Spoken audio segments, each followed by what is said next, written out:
안녕하세요, 여러분. 백영기 목사입니다. 오늘 민수기 20장 어제에 이어서 살펴보도록 하겠습니다. 민수기 20장이 어저께 미리암이 죽은 사건, 그 다음에 죄, 무슨 죄? 회중이 모세에게 불평을 하죠.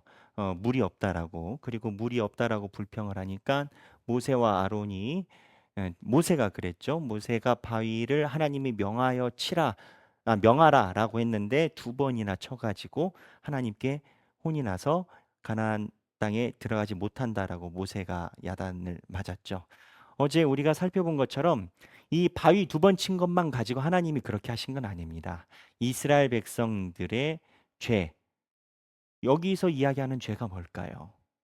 민수기에서 이야기하는 죄의 상징은 하나님을 전적으로 믿지 못하고 불평을 내뱉는 게 죄입니다. 민수기에 이 불평이라는 단어가 죄인 겁니다. 이 부분 우리가 명심해야 됩니다. 하나님께서 주신 길에 대해서 불평을 내뱉는 게 민수기에서는 죄라고 나옵니다. 하나님께서 가나안에 들이시고 제사장 나라로 만들겠다라고 하신 것에 대해서 불평한 게 민수기에서는 죄인 겁니다. 근데 이 죄가 외곽에서부터 일반적인 12지파 정탐꾼 사건에서부터 그 다음에 레위 지파에게 감염도가 이제 진행이 되는 거죠. 이게 불평도 감염이 되고 전파가 됩니다. 그래서 여기에 보면은 어제 살펴본 것처럼 정탐꾼에 의한 불평의 죄가 레위 족속에 대한 죄로 갔다가 그리고 레위 족속의 수장인 대제사장인 아론과 모세에게 전염된 걸 보고 하나님이 못 들어가게 했다. 그게 이제 어제 내용 아니겠습니까?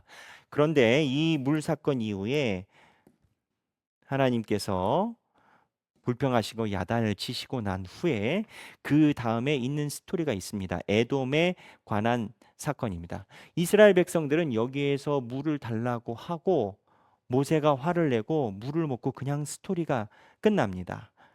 그래서 이스라엘 백성들이 이 물 사건에서 회중들에게 화를 내시고 심판을 하신 것은 없는 본문입니다. 왜 하나님께서 심판이 없고 그냥 물을 줬을까요? 여기에 주 포인트는 물이 없으므로 모세에게 이야기했다라는 것, 모세에게 이야기를 했다. 회중이 물이 없으므로 모세에게 이야기했다와 모세 사건 두 개 중에서 모세가 실수한 부분에 대해서 이야기를 하는 것이 주 포인트입니다. 그래서 모세와 그 결과로 가나안에 들어가지 못함에 대해서만 성경이 조명을 하고 있고 두 번째, 세 번째 에돔 사건이 나옵니다. 에돔이 뭐냐면 모세가 에돔을 지나가기를 요청을 합니다. 그래서 모세가 그 지나가기를 요청을 하는데 에돔이 거절을 해요. 이렇게 보면은 그 에돔이 어디이고 어느 지역을 뭘 모세가 지나가려고 했을까 헷갈립니다. 지도를 보겠습니다. 지금 현재 이스라엘 백성들의 위치가 여기 보면은 여기에서 고센 땅, 여기가 이집트예요. 여기가 가나안 땅이에요. 여기 가나안 쓰여 있죠. 자, 여기 보면 여기가 고센 땅 애굽이고 여기가 가나안 땅입니다. 여기 가나안 땅. 이스라엘 백성들이 애굽 땅에서 출애굽해서 쭉쭉쭉 내려왔어요. 민수기에 쭉 올라왔어요. 그리고 가데스 바네아까지 와가지고 여기에 지금 38년 머무르고 있는 겁니다. 이 가데스 바네아. 정탐꾼을 가나안 땅에 보냈다가 와서 불평해가지고 여기에 38년을 정체하고 있는 건 거예요. 그래서 이 바네아에서 정체를 하고 있는데, 자, 이게 확대 지도예요. 여기가 가데스 바네아, 여기가 가데스 바네아고 가나안 땅이 어디냐? 가나안 땅이 바로 여기입니다. 여기 헤브론 있죠? 헤브론 잘 아시죠? 예. 그다음에 여리고성. 여리고성 아시죠? 헤브론 여리고성. 여리고성이 나중에 여호수아서에서 징겨갈 때 여리고성 아니겠습니까? 이 가데스 바네아에 진치고 있는데 38년 되고 40년이 됐을 때 모세가 이스라엘 백성들을 이 요단 동편, 여기가 이제 파란 게 요단강입니다. 이 요단강 동편 오른쪽 이 에돔 지역으로 이스라엘 백성들을 진군을 시킵니다. 이 진군을 시켜서 이스라엘 백성이 가데스 바네아가 아니라 이 동쪽으로 여리고를 들어갈 수 있도록 모세가 준비를 하는 거죠. 그래서 이스라엘 백성들의 진을 움직여가는 과정입니다. 이 과정에서 딱 봤을 때 이쪽 요단 동편 이쪽이 목적지라면 어떻게 가야 빠르겠습니까, 여러분? 여기가 가데스 바네아 여기 있어요. 어디 어떻게 가야 되겠어요? 이쪽으로 이렇게 가야 돼요. 근데 실제적으로 이렇게 돌아갔어요. 왜? 이 에돔이란 나라 때문에. 이 에돔이란 나라에 지금으로 얘기를 하면 고속도로가 있었어요. 자, 이 에돔이란 나라를 보겠습니다. 이 에돔이란 나라를 보면 지도인데 지도가 조금 보시기 힘드시죠? 여기가 이제 가데스 바네아예요. 여기가 가데스 바네아고 이 가데스 바네아에 여기에 지금 스탠바이 하고 있어요. 그리고 여기가 이쪽이 이스라엘 백성들이 머무를 지역입니다. 암몬 지역이랑 해가지고 요단 동편. 이 요단 동편인데 여기 보면 왕의 대로라는 것이 있습니다. 왕의 대로가 여기 제가 보는 지도에는 표시되어 있는데 이렇게 고속도로처럼 이쪽으로 갈 수 있는 좋은 길이 있어요. 그냥 걸어만 가면 돼요. 평지예요. 근데 이 에돔이란 나라가 자기네 나라 국경을 통과하는 것을 싫어해요. 그래서 에돔 땅을 가지 못하고 돌아서 이렇게 가게 됩니다. 이 이야기를 지금 20장에 에돔이 이스라엘 지나감이 거절당했다더라라고 이야기가 나와요. 그 하나님께서 에돔을 지나갈 때 거절당했는데 그냥 우회하게 하신단 말이에요. 왜 그랬을까요? 음, 다른 때면 뚫어주셨는데 왜 안 뚫어주셨을까요? 예. 모세가 하나님께 묻지 않고 지금 이 에돔 계획을 가지고 있습니다. 그래서 모세가 큰 틀에서는 가나안 땅을 위해 진군하기 위해서 좋은 방향을 모색을 했던 것 같아요. 무슨 얘기냐? 지금 지도를 보면 이 지도가 편할 것 같아요. 여기에 가데스 바네아인데 이쪽 헤브론이랑 이 북쪽에 정탐을 갔다가 민수기 14장에 하나님이 너희 가나안 못 들어가 했는데 치고 한번 올라갑니다. 가나안 쪽에. 그런데 이쪽에 대패를 하고 내려와요. 그러니까 이쪽에는 군대가 많습니다. 가나안 쪽에. 그래서 모세가 진영을 이쪽으로 옮겨서 요단강 동편으로 해서 이쪽으로 들어감이 맞다라고 생각을 했을 거예요. 근데 여기서 구약학자들은 모세의 실수가 또 한 번 나타났다라고 보는 견해가 큽니다. 왜냐하면 하나님께 여쭙지 않아요. 모세의 계획은 하나님을 위한 하나님의 나라와 그거를 위한 준비예요. 근데 하나님께 여쭙지 않아요. 그래서 이 20장에서부터 시작하는 이 발로가 큰 틀에서 보면 전라도 말로 거시기해요. 찝찝해요. 하나님께 물어보고 움직이지 않은 동선이에요, 전체적으로. 그러다 보니까 이 20장 이후에 움직이는 모든 것이 애매합니다. 무언가 하나님이 대승을 주시는 것도 아니고 애매합니다. 근데 모세가 그러다 보니까 에돔을 가로질러서 가야 되는데 에돔이 거절하니까 성경 본문에 의하면 20장 21절 20장 21절 에돔 왕이 이같이 이스라엘이 그의 영토로 지나감을 용서하지 아니하므로 이스라엘이 그들에게서 돌이키니라 라고 이야기를 해요. 그래서 에돔이 이렇게 이야기를 하니까 말을 듣고 그냥 돌아가 버립니다. 모세가. 왜 돌아갔을까요? 모세가 지금 이스라엘 백성들이 에돔보다 숫자가 많습니다. 군대가 60만 정도 되고 치면 칩니다. 그리고 힘이 있어요. 근데 제 생각에 제가 만약에 모세라면 하나님께 물어보지 않았기 때문에 전쟁까지는 조심스러울 수 있었다. 두 번째는 이 에돔이 결국은 가나안 땅에 들어가면 형제 나라로 같이 살아야 돼요. 이 에돔은요 에서의 후예입니다. 그래서 창세기에 보면 친한 형제로 나와요. 야곱과 에서 사건에서 에서가 이 지역에서 살았는데 야곱을 대환영해요. 지금 이스라엘 백성들은 야곱의 자손이에요. 여긴 에서의 자손이에요. 에돔이. 그러니까 그 시대는 동족 동질감이 있었기 때문에 전쟁까지는 모세가 아니다라고 판단을 했을 거예요. 좋은 판단이에요. 전쟁까지는 아니다라고 판단하는 게 맞죠. 그래서 모세가 돌아서 이 요단강까지 진군을 하는 것을 결정을 했습니다. 그래서 에돔을 돌아간다라고 결정을 해서 돌아갔는데, 이게 나중에 보면 21장에 보면, 그때 되면 제가 한 번 더 설명을 하겠습니다만, 21장에 백성들이 이 문제로 모세에게 서운해집니다. 행군로가 길어지니까 마음이 불편해져요. 그것 때문에 노뱀 사건이 일어납니다. 모세에 대해서. 그래서 오늘 본문에서 살펴보면은 모세가 이 가데스 바네아에서 이 에돔 동쪽까지 이동하는, 이 에돔을 피하는 동선, 이게 이제 본문에 나온단 말이에요.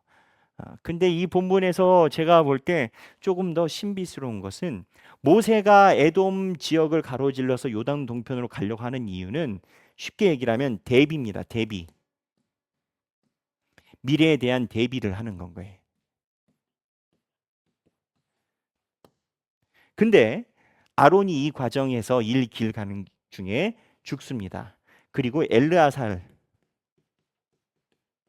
하나님께서 엘르아살을 준비시키십니다. 엘르아살이 대제사장의 직임을 받죠. 그래서 모세도 이 일에 대비를 하지만 하나님께서 그 다음 대제사장에 이어질 사건에 대해서 대비를 하는 본문입니다. 이 묘해요. 모세가 하나님께 묻지 않고 대비를 하지만 하나님은 아론의 그 뒤로 대제사장이 이어질 수 있도록 준비를 시키세요. 나중에는 모세가 일으키는 이 에돔의 행로를 하나님이 뭐라고 지적하지 않으세요. 성경 본문에 지적하는 거 있어요? 없어요. 이 행로를 하나님이 그 안에서 하나님이 보여주는 역사를 보이시죠. 하지만 신학자들이 볼 때 모세의 과오라라고 여기는 것은, 모세가 하나님께 여쭤봤으면 이 결과는 좋지 않았을까? 모세는 왜 안 여쭤봤을까? 왜 안 여쭤봤을까? 민수기 14장에서 정탐꾼 사건 이후로 올라가서 치겠다 했더니 하나님이 못 가게 했잖아요. 가나안 땅에 근접하는 걸 하나님이 못 가게 하니까 안 물어봤던 것 같아요. 물어보면 못 가게 하실 수 있지 않겠나 싶어서. 여하튼 물음표입니다만, 보여지는 결과는 모세는 요단 동편으로 이동시켜서 대비를 하려고 했고, 하나님도 엘르아사를 대비시키는데, 이 에돔을 우회하게 된 배경엔 하나님께 직접 얘기 드리지 않은 무언가가 있었다라고 봐요. 그래서 이러한 흐름을 가지고 이 대비, 모세가 이야기한 대비와 아론이 하나님께서 대제사장을 준비해서 한 대비, 이 맥락이 같이 묶여 있는 본문이라고 얘기를 드렸어요. 이 맥락에서 하나님께서 아론 이후로 엘르아사를 준비한 이거를 한번 볼 필요가 있습니다. 여기에서 보여주는 구조가 있어요. 자, 보세요, 여러분. 여기에 보면 하나님이 이스라엘 백성들을 준비시키고 이스라엘 백성들에게 힘을 주시는 방법이 있어요. 그게 뭐냐? 하나님이 힘을 주시고 이스라엘 백성들에게 힘을 주시는 방법은 예배입니다. 예배. 여기서 첫 번째 갱신 문제가 있을 때 15장에 첫 번째 사고 쳤을 때 15장에서 예배에 관련된 소제, 전제, 번제, 대제사장을 통해서 가나안 땅에서 들어갈 제사법, 예배를 약속으로 주셔요. 고라, 다단, 아비라논이 반역했을 때 붉은 암송아지로 예배를 드리는 것을 하나님께서 보여주셔요. 근데 지금 아론이 죽습니다. 아론이 죽고 나서 엘르아살이 이어받아요. 엘르아살이 이어받는 이유가 뭐겠어요, 여러분? 이 예배를 살리기 위한 하나님의 조치인 거예요. 엘르아살은 레위 지파인데 1세대입니까? 2세대입니까? 아론의 아들이지만 사실은 1세대부터 이름이 나오는 사람이에요. 엘르아살은. 레위는 가나안 땅에 들어갑니다. 레위는 12지파가 못 들어가지.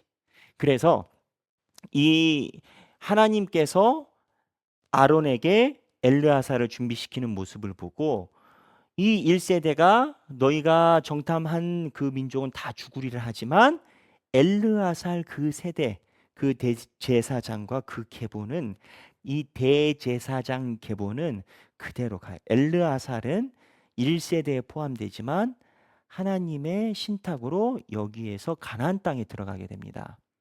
그러니까 레위 중에서 대제사장 예배 드려야 될 지파가 들어간다라고요. 그래서 하나님이 이렇게 이어가는 이유가 뭐겠습니까? 하나님이 보실 때 이러한 우리의 잘못된 모습, 불신의 모습은 예배를 통해서만 회복을 할 수가 있고, 하나님이 이스라엘 백성들을 출애굽해서 꺼내신 이유가 나를 예배하는 제사장 나라가 되게 하겠다라는 게 약속이었어요. 나를 예배하는 제사장 나라가 되게 하는 게 약속이었어요. 여러분 생각을 한번 해볼 필요가 있는 게 여기에 있습니다. 우리에게 우리의 삶에 예배는 어느 정도의 우선순위인가 날마다 물어봐야 됩니다. 무디가 이야기한 것처럼, 무디 목사님이 이야기한 것처럼 우리가 날마다 하나님의 내려주시는 만나를 먹을 생각을 안 하고 묵은 만나만 먹으려고 한다. 밥은 이제 여기서부터는 제 얘기예요. 무디 목사님의 얘기대로라면 밥은 하루에 3끼는 먹으려고 하면서 왜 하나님의 말씀은 먹고 예배 드리는 데는 집중 안 하느냐. 그래서 이 민수기에서 보여주는 하나님이 주시는 축복의 틀거리는 예배입니다. 예배를 통해서 붉은 암송아지로 속죄되고 그리고 다시 예배가 되고, 교회는요 예배가 살아야 교회가 살아요. 예배가 사는 게 뭐겠어요? 신령과 진정으로 하나님께 예배 드리는 거고, 신령과 진정으로 예배 드리려면 삶 중에서 너희들끼리 사화하고 와라. 옛날에 사화라고 했는데 화해하고 와라. 공동체적인 준비가 되지 않으면 그 공동체 안에서 예배의 모습이 나올 수가 없어요. 그래서 하나님이 민수기에서 지속적으로 보여주는 치유의 방식은 예배다. 이거를 명심하셔서 오늘 생각해 보시면 좋겠습니다. 오늘 생각하기의 내용, 지금 아론까지 이야기를 했어요. 끝까지 다 얘기를 했는데, 생각하기, 우리 삶의 예배의 순위는 어떻게 되는가?